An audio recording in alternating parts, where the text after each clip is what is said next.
கட்சி 2 கட்சியும் மாறி மாறி வர்றாங்க. புதுசாக ஒரு கட்சி வரணும்னு எதிர்பார்க்குறோம். அவங்களுக்கு ஒரு வாய்ப்பு கொடுத்து பார்க்கலாம் எப்படி பண்ணுறாங்கன்னு. விஜய் கொஞ்சம் நல்லா வந்தால் நல்லாயிருக்கும் நினைக்கிறேன். அதான் மழை பெஞ்சா ரோட்லலாம் தண்ணி நிற்கிது, அப்படியே போக மாட்டுது. கொஞ்சம் மழை பெஞ்சா தண்ணி நிறைய தேங்கிடுது. அந்த பிரச்சனை தான். ட்ரைனேஜ் அடிச்சிக்குது அடிக்கடி, கரண்ட்டு கட் ஆகுது அடிக்கடி. டிவிக்கே தான் இருக்கும். டிவிக்கே தான் வரணும் கண்டிப்பாக. ஏன்னா விஜய் பிடிக்கும், அதனால கண்டிப்பாக விஜய் கண்டிப்பாக வரணும். அவர் நிறையா பிரச்சனை, எல்லாமே தான் பிரச்சனை. அவர் வந்தால் தான் சரி பண்ண முடியும். அவங்க ஓடுக சொல்லலாம், ட்ரைனேஜ் ஃபால்ட்டு இருக்குது. நல்லவங்க வரணுங்க, அவ்வளோதான். ஆட்சியில் எந்த ஒரு ஊழல் இல்லாமல் இதெல்லாம் எல்லாமே இருக்கணும். அதுதான் நல்லது. நிறைய இருக்குது. இங்கே கவுன்சிலர் இருக்காங்க, எவ்வளோ வாட்டி ஃபோன் பண்ணியிருக்கோம், வரதே கிடையாது. வரான்றாங்க, அவ்வளோதான். திமுக ஆட்சியே ரொம்ப பிடிச்சி. இந்த ஆட்சியே நல்லா இருக்குது. ஏன்னா இங்கே 1000 ரூபாய் கொடுத்தாரு, பஸ்ஸு ஃப்ரீயாக விட்டுக்கிறாரு. அதனால இந்த ஆட்சி வந்தாலே எங்களுக்கு சந்தோஷம். அந்த ரோடுங்க கொஞ்சம் போட்டால் நல்லாயிருக்கும், பள்ளமேடு. இதே ஆட்சி வந்தால் நல்லா இருக்குமா? செய்கிறது நல்லது செய்கிறாங்க, சொல்கிறாங்க. அதுக்கு எம்எல்ஏ இருக்காது, செஞ்சு கொடுத்துருவார். முதல்லேருந்து இப்போ பரவாயில்ல, இது பண்ணிகிட்டு இருக்காங்க. லேடிஸ்க்கு ஹெல்ப் பண்ணுறாங்க, எல்லாம் செய்கிறாங்க. ஆனால் என்ன, பஸ்ஸில் ஏறினா தான் ஜென்ஸுங்க லேடிஸ்க்கு ஃப்ரீயாக விட்டுட்டீங்க, எனக்கு இப்படி ஒரு பிரச்சனை மாதிரி பண்ணுறாங்க. அதுதான் லேடிஸ்க்கு வர்ற இது கேவலமாக பேசுகிறாங்க. இதே கட்சி வந்தால் தான் நல்லாயிருக்கும். அவர் முதல்ல கொரோனா ஒழிச்சார் பார்த்தியா, அது எவ்வளோ பெரிய பாக்கியம் தெரியுமா? நாங்கள்லாம் பிச்சை எடுத்த மாதிரி ஆகிப்போச்சு. ஒரு வீட்டில் கூட போனாக்கா கூட யாரும் சேர்க்கல, ஒரு என்னான்னு கூட நமக்கு கேட்கல, புரியுதா? ஆனால் முதல்ல அவர் பண்ணது எங்களுக்கு ரொம்ப பாக்கியம். கொரோனா ஒழிச்சார். நமக்கு தளபதி வரணும், ஊர் நல்லா இருக்கும், நாடு நல்லா இருக்கும். மகளிருக்கு ஒரு 1000 ரூபாய் தராரு பார்த்தியா, அது ரொம்ப ரொம்ப பெத்த பிள்ளை கூட எங்களுக்கு அவர் ரொம்ப ரொம்ப. டிஎம்கே வந்தால் தாங்க நல்லாயிருக்கும். முன்ன கவர்மெண்ட்டை விட இப்போ கவர்மெண்ட் பரவாயில்ல, மக்களுக்கு போதுமானது, எந்த விதமான பிரச்சனையும் கிடையாது. ஏரியாவில் இதுக்கு முன்னால் ரொம்ப தண்ணி, மழை பெஞ்சால் தண்ணி நின்றோம். இப்போல்லாம் அந்த பிரச்சனை இல்லை, நார்மலாக க்ளீனாக இருக்குது, மக்களுக்கு பாதுகாப்பு இருக்குங்க, அது போதும். ஏன்னா ஒரே ஆட்சி இருந்ததுன்னா அது நிலையா நிற்காது, ஊழல் அதிகமாக இருக்குமா தவிர அதில் மக்களுக்கு நல்லது செய்யறதுக்கு வாய்ப்பு இல்லை. ஒரு பயம் இருக்கணும்னா கண்டிப்பாக மாற்றம் இருக்கணும். அது தாவேக்கா இருந்தாலும் சரி, இவர் ஏடிஎம்கே இருந்தாலும் சரி, அவருடைய கூட்டணி தான் சாதிக்கும். கூட்டணி இல்லாமல் எதுவுமே சாதிக்க முடியாது. ஆனால் டிஎம்கே தவிர்த்து எந்த கட்சி இருந்தாலும் நாங்கள் ஆதரிக்க ரெடி. எப்போலாம் இந்த ட்ரைனேஜ் பிரச்சனை இருக்குது, இந்த பட்டா கிடைக்கல, இந்த வீட்டு வரி தண்ணி வரியெல்லாம் எக்ஸ்ட்ரமாக ஏற்றிட்டாங்க. இதுவே ஒரு மக்களுக்கு ஒரு அதிருப்தி மாதிரி தான். இது மட்டும் இபியை தவிர மீது எல்லா விலைவாசியும் ஏற்றிட்டாங்க.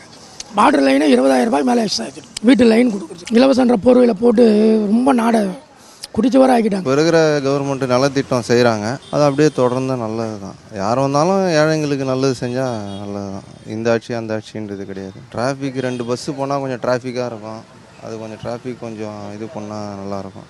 இதே ஆட்சி வந்தால் நல்லாயிருக்கும். ஏன்னா இலவசமாக எங்களுக்கு பஸ்ஸு கொடுத்துருக்கா, பெண்களுக்கு எவ்வளோ ஒரு நல்ல உதவிகளை செஞ்சுருக்கிறாரு, படிக்கிற பிள்ளைங்களுக்கு உதவி செஞ்சுருக்கிறாரு.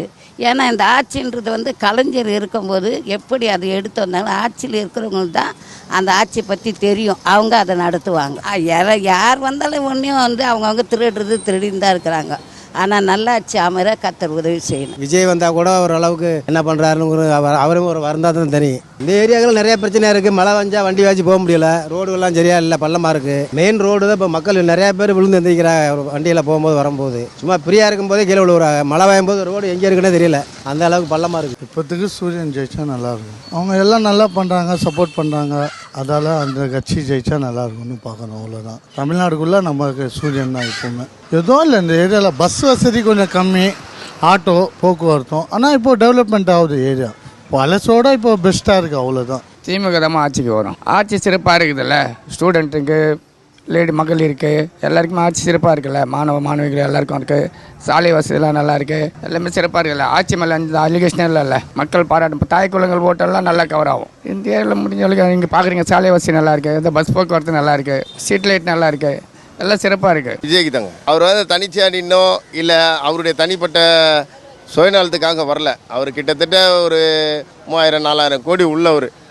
அவர் சாதாரண ஒரு கட்சியிலேருந்து வட்டத்தலைவர் ஆகி மற்ற காசுங்களை சம்பாதிக்கிறதுக்காக அவர் வரல. எல்லாத்தையும் சம்பாரிச்சிட்டு, சொத்து கெத்து எல்லாத்தையும் சம்பாரிச்சிட்டு லாஸ்ட்டாக பொதுமக்களுக்கு ஏதாவது செய்யலான்னு வராரு. அப்படி தான் விஜயகாந்த் சாரம் வந்தார். அவர் ஆதரித்தாங்க மக்கள். இடையில் அவர் உடம்பு சரியாதனால போயிட்டார். இப்போ விஜயகாந்த் மாதிரி விஜய்னு ஒருத்தர் வந்திருக்காரு, அவர் ஆதரிக்கணும்னு நான் கேட்டுக்கிறேன். உங்களுக்கு டிஎம்கே ஓகே தான், எல்லாத்துக்கும் கம்ஃபர்டபுளாக இருக்குது. ஸோ அதனால் எந்த பிரச்சனையும் கிடையாது. அதனால் எங்களுக்கு கரெக்டாக தான் இருக்குது. ரோடு சரி கிடையாது, அது போட்டு கொடுத்தா கொஞ்சம் நல்லாயிருக்கும். இதெல்லாம் க்ளீன் பண்ண மாட்டோம், பெருகிறவங்க சுத்தமாக பெருக மாட்டேன்றாங்க. ஃபுல்லாக போலீஸுன்ட்டு இதுவாகுது. அவர் தான் நிர்வாகத்தை அருமையாக 4 வருஷம் பண்ணார். இப்போ இவன் என்ன பண்ணிக்கிறாங்க, எல்லாத்தையும் ஏற்றி விட்டான். 1000 ரூபா கொடுத்த கரண்ட்டு பில் 3000 ரூபா கட்டுறேன். அதை எடப்பாடி வந்தாருன்னா கரெக்டாக பண்ணுறாரு. இந்த கலாட்டா கொலை எல்லாம் ஊர் ஃபுல்லாக தான் நடந்துருக்குது. அதெல்லாம் தான் கட்டுக்கோப்பாக இருக்கும். இங்கே நிறைய பிரச்சனை இருக்குது. இந்த கெஞ்சா இது கொலை நடக்குது, நிறைய நடக்குது. இங்கே யார் தடுக்குது? போலீஸு கம்முன்னு வேடிக்கை பார்க்குது. விஜய் தான் வரணும். நான் அதை ஆட்சியை மாறணுன்றேன். ஸ்டாலின் அவர் தொகுதி அகரம், பெரியாநகர், திருகா நகர், அவர் தொகுதி கொட்டூர், அதை போய் பார்த்துக்கிறாரு. நம்ம தொகுதியில் எதனா பார்த்துக்கிறாரா? குழந்தைங்களுக்கு புக்கு எல்லாம் ஒரே நாள் சிறப்பாக செஞ்சார். அதேமாரி சாப்பாட்டுலேருந்து எல்லாம். இந்த ஆட்சி அந்த ஆட்சின்னு சொல்ல, எனக்கு பிடிச்சது அதிமுக. சின்ன வயசுலேருந்து அது நான் அதிமுக.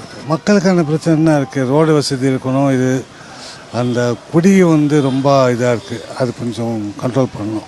அதுதான் மெயின். திராவிட கட்சிகள்ன்றது ரெண்டுமே இருக்கக்கூடாது. விஜய்ன்றது புதுசாக எல்போர்டு மாதிரி அவரால் ஒன்றும் பண்ண முடியாது.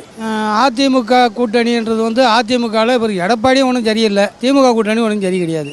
வேறு ஏதாவது ஒன்று புதுசாக வந்தால் நல்லா, சீமானம் வந்தால் நல்லா இருக்கும்னு நினைக்கிறேன். ஏன்னா அவர் தான் தமிழருக்காக பேசிக்கிறாரு. சில திட்டங்களை அவர் சொல்கிறாரு. அவர் சொல்கிறது தான் இப்போ அவர் சொன்னதை தான் ஆந்திராவில் பண்ணி கொடுத்துட்றாங்க. அவர் என்ன சொல்கிறாரோ அதை தான் ஆந்திராலையும் பண்ணுறாங்க. ஏற்கனவே விஜயகாந்த் அதை தான் பண்ணார். ஆனால் இன்றைக்கும் விஜயகாந்த் இருந்திருந்தாருன்னா அவர் இருந்தால் நல்லா இருந்திருக்கு. அவர் இல்லை அப்படிங்கிறதுனால சீமானம் வந்தால் நல்லா இருக்குன்னு நினைக்கிறேன்.